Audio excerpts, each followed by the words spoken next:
নমস্কার। যুক্তি তর্ক সঙ্গে অর্কয়ে আপনাদের স্বাগত। আপনাদের সঙ্গে আমি অর্কপ্রভ সরকার। দেখুন, 2024 সালের লোকসভা নির্বাচনের সময় বা 2021 সালের বিধানসভা নির্বাচনের সময়ও যে জিনিসটা দেখিনি, এবার সেই জিনিসটা দেখছি। প্রায় 28-29 বছর সাংবাদিকতা করার সূত্রে রাজনৈতিক নেতৃবৃন্দের পাশাপাশি আমলা এবং পুলিশ মহলেও তো কিছুটা চেনা চেনা আছে। আমি দেখছি বিগত কয়েকদিন ধরে আমার বেশ কিছু পরিচিত আমলা পুলিশ কর্তা হোয়াটসঅ্যাপে তাদের সাজেশন পাঠাচ্ছেন কিভাবে নির্বাচনটাকে ভয়মুক্ত, অবাধ, শান্তিপূর্ণ এবং নিরপেক্ষ করা যায়। এবং তারা বলছেন, আমরা তো এইসব কথা সরাসরি বলতে পারি না, আপনারা যেহেতু গণমাধ্যমের সঙ্গে যুক্ত, আপনারা এই কথাগুলো নির্বাচন কমিশনকে পৌঁছে দেন। অর্থাৎ আমলা মহল এবং পুলিশের একটা বড় অংশ কিন্তু বুঝতে পেরে গেছে যে বাংলায় পরিবর্তন বোধহয় সময়ের অপেক্ষা মাত্র। এই আবহে প্রধানমন্ত্রী নরেন্দ্র মোদী সভা করছেন 9 এপ্রিল, তিনটে সভা করছেন।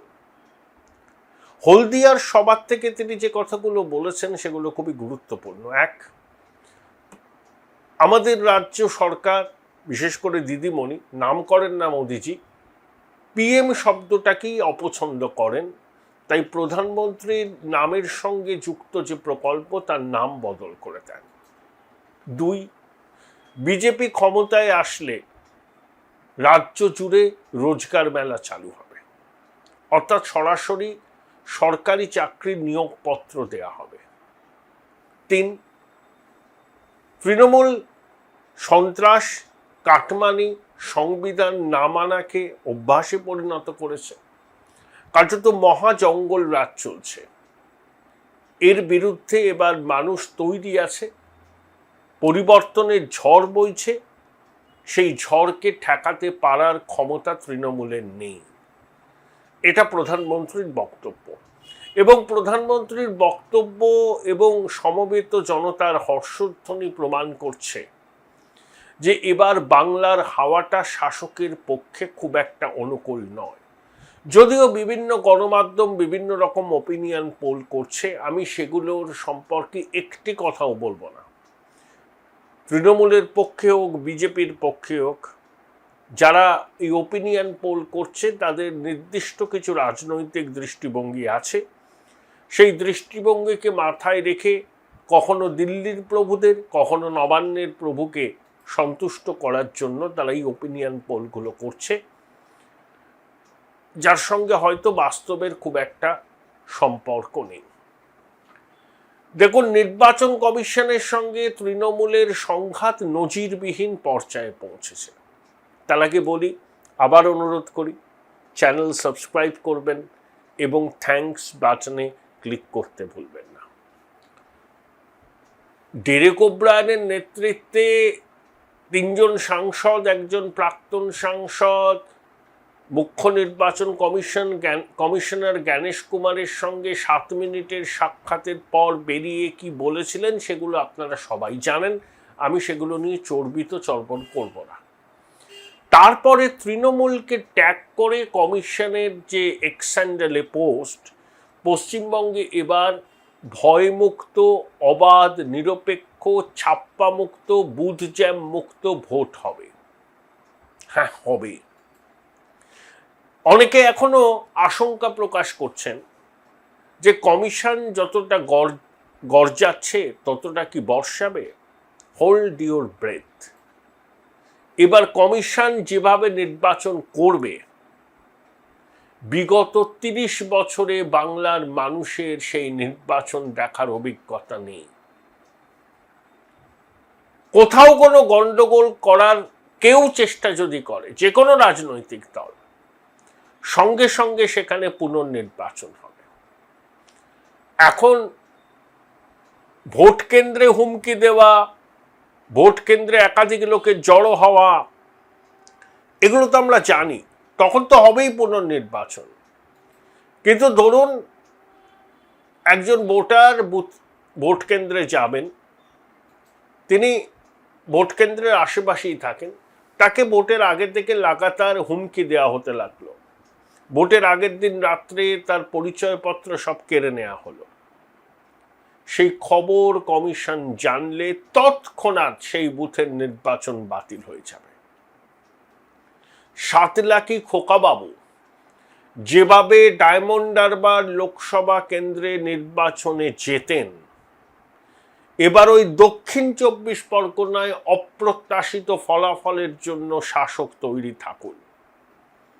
শাসকের সংখ্যাগরিষ্ঠতা থাকবে দক্ষিণ 24 পরগনায়, কিন্তু বহু আসনে যেটা শাসক ভাবছে যে ঘুমিয়ে জিতে যাব, সেখানে দেখবেন শেষ রাউন্ড পর্যন্ত হাড্ডাহাড্ডি লড়াই হচ্ছে। মানুষ এবার নির্ভয়ে তাদের গণতান্ত্রিক অধিকার প্রয়োগ করবে, সে কাজে কমিশন কোনো শৈথিল্য রাখবে না। 9 এপ্রিল আসামে ভোট হচ্ছে, তামিলনাড়ুতে হবে, কেরালায় হবে, দেখবেন খুব পিসফুল, কোনো সমস্যা নেই, একদম পিসফুল। ও বিচ্ছিন্ন দু একটা ঘটনা, কিন্তু পশ্চিমবঙ্গে কি হয়, ভোট হলেই মায়েদের আতঙ্ক, মায়েদের বুক ফাটা কান্না, আমার সহনাগরিকের রক্তে ভেজে বাংলার মাটি। 2023-এর পঞ্চায়েত নির্বাচনের অভিজ্ঞতা আপনাদের নিশ্চয়ই মনে আছে, কি হয়েছিল ভোটের নামে প্রহসন। একজন অনুপ্রাণিত গৃহপালিত আধিকারিককে রাজ্য নির্বাচন কমিশনের মাথায় বসিয়েছিলেন দিদিমণি। তিনি দিদিমণির পদসেবা করতেই ব্যস্ত ছিলেন।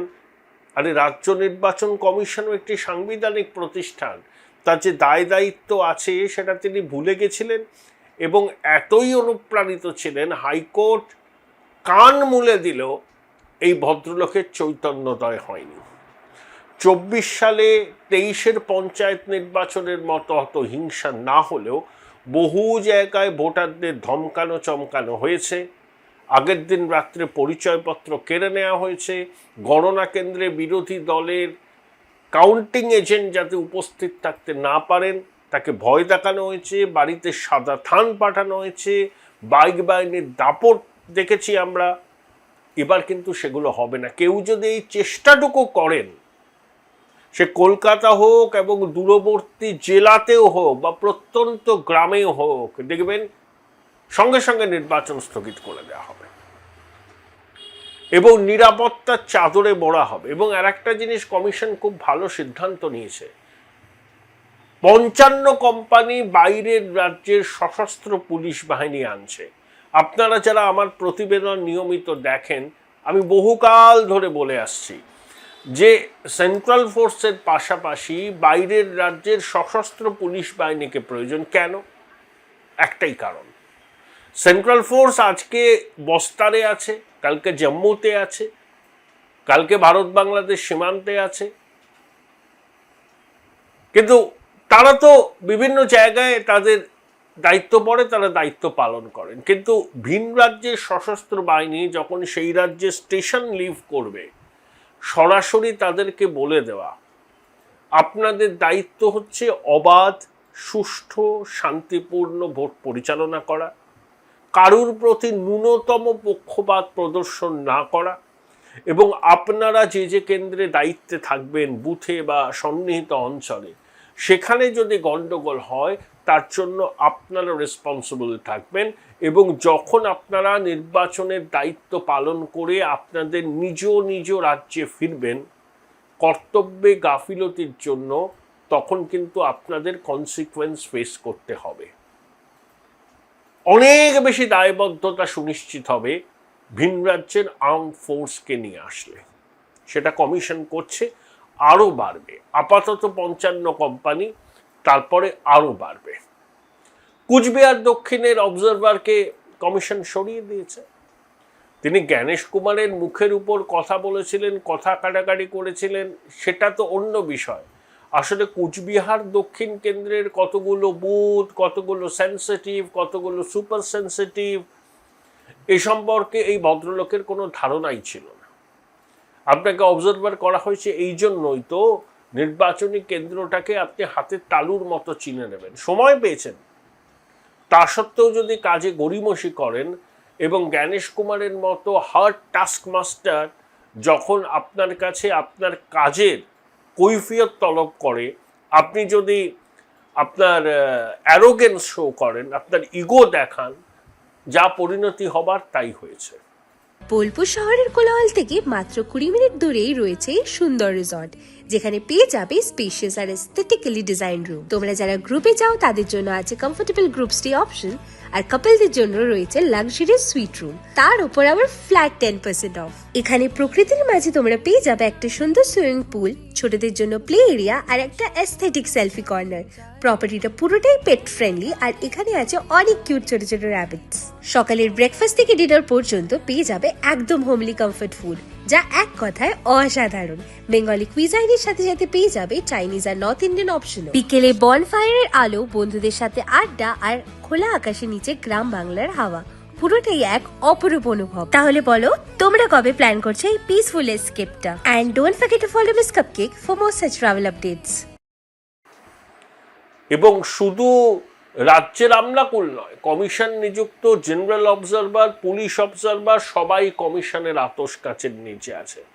এবারের পশ্চিমবঙ্গের নির্বাচন ঠিকঠাকভাবে করা কমিশনের কাছে সব থেকে বড় চ্যালেঞ্জ। পশ্চিমবঙ্গের সাধারণ মানুষ হিসাবে আমরা আশা করব সসম্মানে এই পরীক্ষায় কমিশন উত্তীর্ণ হবে। দিদিমণি, খোকাবাবু, তাদের সাঙ্গপাঙ্গরা যতই কমিশনকে গালমন্দ করুক, কমিশন সংবিধানের প্রতি দায়বদ্ধ, রাজ্যের মানুষের ভোটাধিকার নিশ্চিত করার বিষয়ে দায়বদ্ধ। সেই দায়বদ্ধতা থেকে তারা যেন এক চুলো না সরে। একজন সাধারণ পশ্চিমবঙ্গের মানুষ হিসাবে এই আর্জি আমার রইল দেশের নির্বাচন কমিশনের কাছে। স্বপন দাশগুপ্ত আমার অত্যন্ত প্রিয় কালামিস্ট এবং সাংবাদিক, রাসবিহারী কেন্দ্রে বিজেপির প্রার্থী, বর্ষিয়ান মানুষ। স্বপনদার সঙ্গে কথা বলাই একটা খুব ভালো এক্সপিরিয়েন্স। অসাধারণ সুন্দর কথা বলেন এবং বিষয়টা গভীরে গিয়ে ব্যাখ্যা করেন। শুধুমাত্র রাসবিহারী কেন্দ্র নিয়ে নয়, স্বপনদাকে এবারের পশ্চিমবঙ্গে বিধানসভা নির্বাচন সম্পর্কে তার কি মূল্যায়ন জানতে চেয়েছিলাম। কি বললেন স্বপন দাশগুপ্ত, শুনেন। স্বপনদা, পশ্চিমবঙ্গের রাজনৈতিক ইতিহাস দেখাচ্ছে 67 এবং 69 সাল ছাড়া কোথাও এমন সরকার হয়নি যাদের ভালো গরিষ্ঠতা ছিল না। বিভিন্ন লোক বিভিন্ন রকম কথা বলছে, নেক টু নেক ফাইট ইত্যাদি ইত্যাদি। আপনার কি মনে হয়, আপনার দীর্ঘ রাজনৈতিক প্রজ্ঞা, সাংবাদিকতার অভিজ্ঞতা, পশ্চিমবঙ্গে যাই হোক একতরফাই কি হবে? একদিক থেকে দেখতে গেলে, পিওরলি সোশিওলজি দৃষ্টি দিয়ে দেখতে গেলে মনে হয় যে তৃণমূলের একটা বিরাট বড় অ্যাডভান্টেজ। যে অ্যাডভান্টেজটা বামপন্থীদের 2011 সালে ছিল, যে অ্যাডভান্টেজটা আরম্ভ করেছিল 67 সালে কংগ্রেস আরম্ভ করেছিল একটা অ্যাডভান্টেজ দিয়ে। কিন্তু যখন আমি রাস্তায় বা কোনো বাড়িতে বা বস্তির ভেতরে গিয়ে ক্যাম্পেইন করছি, তখন দুটো জিনিস দেখা যাচ্ছে।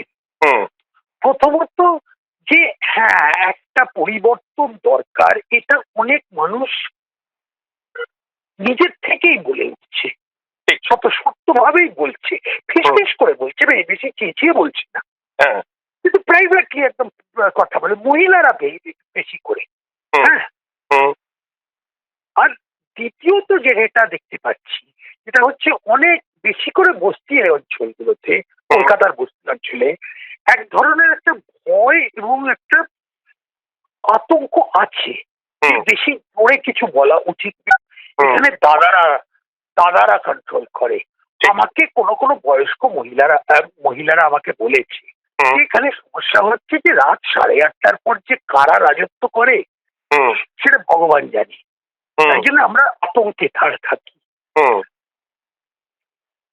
তো এই যদি ফ্যাক্টরটা, এখন যদি একটা পরিবেশ সৃষ্টি হয় এখানে ইলেকশন কমিশন বা প্রশাসন হুম। এক ধরনের মানুষকে কনফিডেন্সটা দিতে পারে যে হুম। তোমাদের ভোট তোমরা মানে একদম নিরপেক্ষভাবে ভোট দিতে পারো, আর এটা হচ্ছে সিক্রেট ভোট। ঠিক। তাহলে যে কি হবে, সেফোলজিটা উল্টে যেতে পারে। আমি এইটুকুই বলতে পারি। ঠিক শোভনদা, একদম ঠিক বলেছেন। যেমন 2011 সালে তখনও বামফ্রন্ট মনে করেছিল জানা অষ্টম বামফ্রন্ট সরকার হবে, আসন কমবে। ফলাফল কি হয়েছিল আমরা সবাই জানি। আর শোভনদা, ধরুন আপনি বিজেপির সমর্থক, আমি তৃণমূল সমর্থক, আমাদের ভোটে কি সরকার গড়া সরকার করা হয়? সাইলেন্ট মেজরিটি তো ডিসাইড করে যে কি হবে। এটার সঙ্গে কি আপনি সহমত? হ্যাঁ, একদম সহমত। কমিটেড ভোটার যারা আছে দুদলেরই, 3 দল মানে বামেরও তো আছে। দেখুন, এটা একটা ব্যাপার এমন দাঁড়াচ্ছে, তৃণমূলের সংগঠন বিজেপির সংগঠন হচ্ছে আরো অনেক বড়, শক্তিশালী এবং প্রভাবশালীও বলতে পারে। বামেরও এক ধরনের সংগঠন আছে এখন অব্দি, এতদিন মানে ভরাডুবি হওয়ার পরেও আছে। কিন্তু আমরা যেটা দেখছি যে বামের যেমন সংগঠন আছে, জনসমর্থন নেই। বিজেপির আছে জনসমর্থন আছে, সংগঠন কম। তৃণমূলের এটা দুটোই একটা মিক্সড ব্যাপার আছে এখন অব্দি। কোনো কোনো ক্ষেত্রে ওনাদের আছে, যে কোনো মুসলিম এরিয়াতে এখনো তৃণমূলের সমর্থন আছে।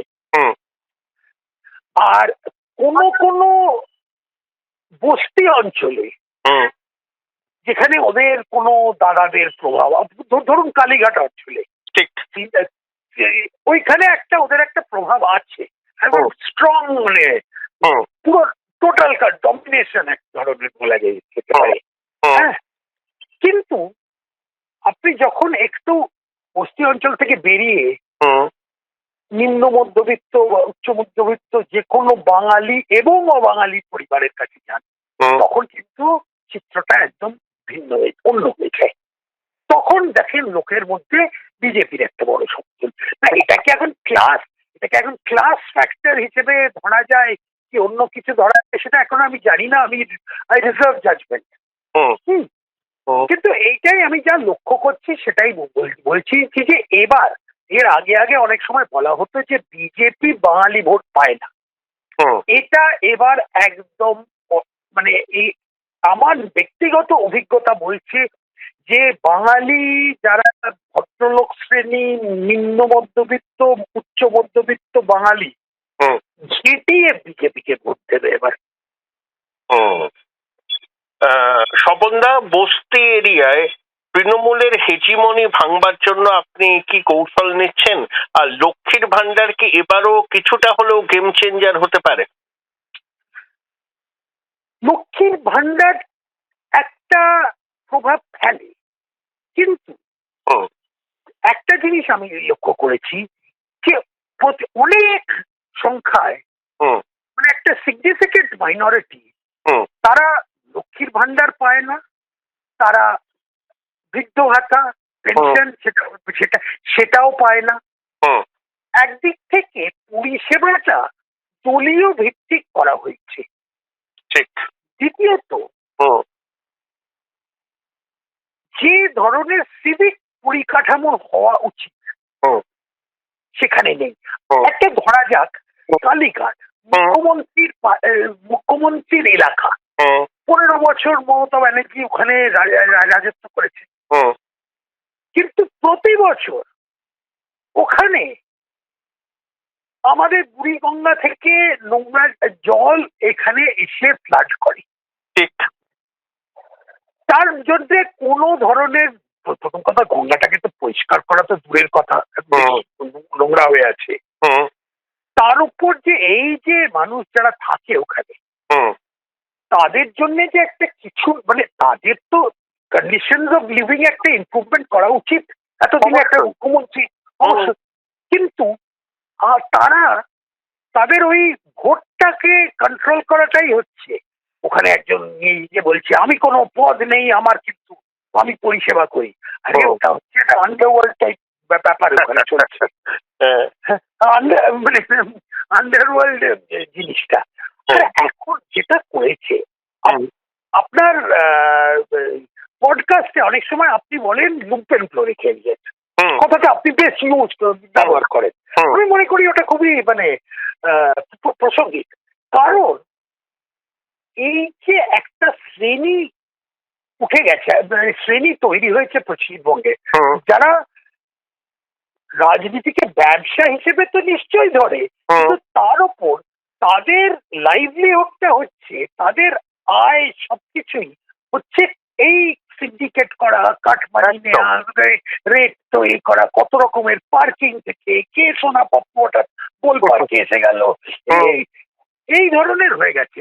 তো এখন একটা ক্রিমিনাল স্টেট তৈরি, মানে আমরা মনে হয় গত 15 বছরে তৈরি করেছি। লেফট বামপন্থীরা একটা কেদার রাজ তৈরি করেছিল, একদম লোকাল কমিটির অধিপত্য, এই ধরনের ব্যাপার একটা ছিল। এখানে একটা অন্য, this is a criminal state. আমাকে অনেকদিন আগে অতুল্য ঘোষ একবার বলেছিল, আমি যেমন মানে কলেজে পড়ি, একদিন গিয়েছিলাম অতুল্য ঘোষের সঙ্গে দেখা করতে, এমনি মানে, তো উনি আমাকে বলেছিল যে দেখো, লেঠেল সব দলেরই লাগে। তখনকার দিনে লেঠেল কথাটা বলে প্রচলিত ছিল। হ্যাঁ, লেঠেল সব দলেরই লাগে, কিন্তু তুমি যদি লেঠেলকে বসবার ঘরে ঢোকাও তাহলে কিন্তু বড় সমস্যা হয়ে যাবে। তো আমি মনে করি আজকে লেঠেল যাকে বলা হতো তখনকার দিনে, এখন হয়ে গেছে তার তোলাবাজ। তারা যখন রাজত্ব করে এমপি হয়ে যায়, এমএলএ হয়ে যায়, কর্পোরেটর হয়ে যায়, সবকিছু হয়ে যায়, তখন বড় সমস্যা। আজকে পশ্চিমবঙ্গে এক ধরনের ক্রিমিনাল স্টেট যখন আমি বলছি, এইটাই হচ্ছে তার উদাহরণ। একদম। স্বপনদা, আপনার রাসবিহারী কেন্দ্রের কম্পোজিশনে মুসলমান ভোটার কতটা? কিছুই নেই, 2-3%, খুব মাইনরিটি। 2024 লোকসভা নির্বাচনে দেখেছিলাম হিন্দু ভোটের কনসলিডেশন হয়েছিল 56%।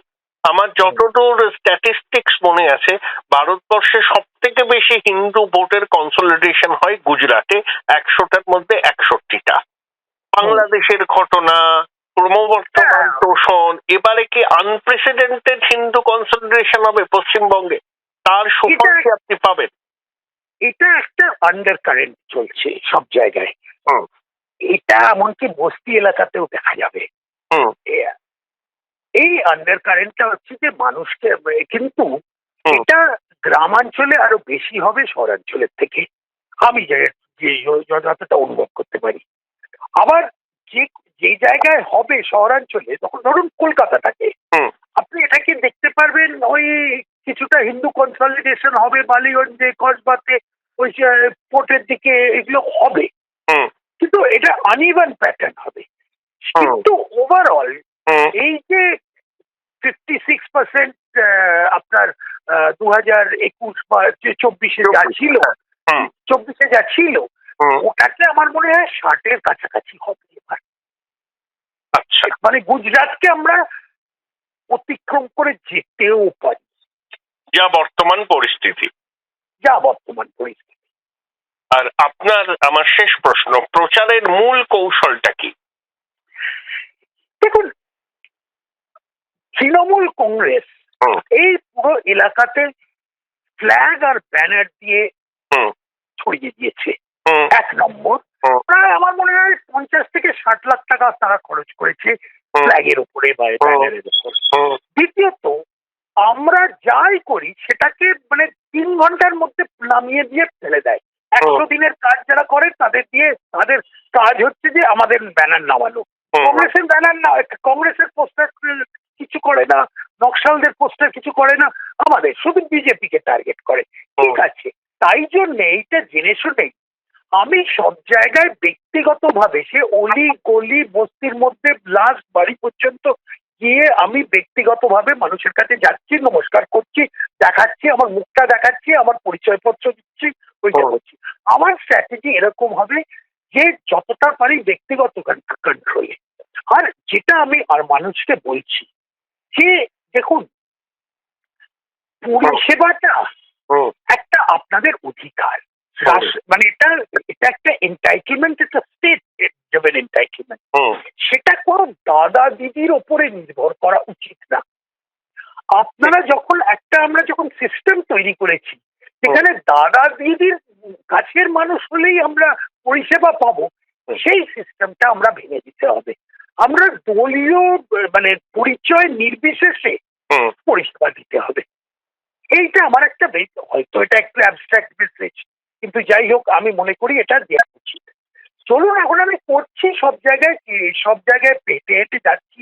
এটা আমার নিজের পাড়া, এখানে আমার তিন প্রজন্ম এখানে থেকেছে দক্ষিণ কলকাতায়। এখানে মানে একটা প্রায় সব জায়গাটায় মানে একদম গভীর পরিচয় আছে আমার, নিজে চেনাশোনা সব জায়গায় মন্দির সবই। তো একটা ঠিক আছে, এটা I am not a stranger, এটা আমার কোনো I am not a paratrooper. একদম একদম একদম। অনেক ধন্যবাদ স্বপনদা এবং অসংখ্য শুভকামনা সামনের দিনের জন্য। থ্যাংক ইউ, ধন্যবাদ।